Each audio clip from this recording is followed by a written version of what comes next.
Il était poursuivi pour des actes terroristes et complots contre l'autorité de l'État, et autres faits en lien avec les violences post-électorales de 2020, qui avaient fait 85 morts et près de 500 blessés, selon le bilan officiel. Un long processus enclenché depuis 2022.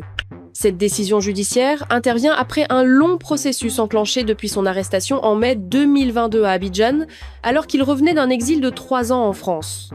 À la barre, l'accusé a soutenu qu'il était rentré au pays pour dire adieu à son père mourant. Une version que le parquet a catégoriquement rejetée, estimant qu'il s'agissait en réalité d'un retour clandestin à des fins de déstabilisation du régime en place.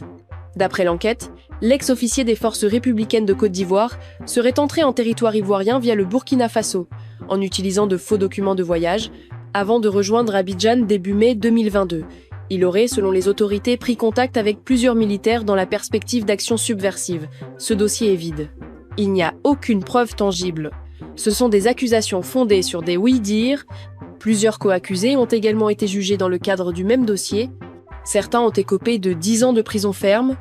D'autres, dont sa compagne et une ancienne employée de l'aéroport d'Abidjan, ont été condamnés à 3 ans de détention. Lors du procès, le procureur avait requis une peine de 20 ans contre Abdoulaye Fofana, mettant en avant la gravité des faits reprochés. En défense, Khadija Touré, avocat de l'accusé, a déclaré un procès politique. Ce dossier est vide. Il n'y a aucune preuve tangible. Ce sont des accusations fondées sur des ouï-dire, a-t-elle dénoncé, affirmant que son client est victime d'un complot visant l'ancien président de l'Assemblée nationale, aujourd'hui en exil. On cherche à atteindre Guillaume Soro à travers ses proches.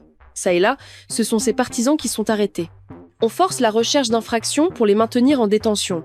Cette condamnation s'inscrit dans un contexte politique tendu à l'approche de la présidentielle de 2025, où plusieurs proches de Guillaume Soro font l'objet de procédures judiciaires. L'ancien chef du Parlement ivoirien, faut-il le rappeler, a été condamné pour tentative de déstabilisation et écopé de la prison à perpétuité. Il vient en exil depuis décembre 2019.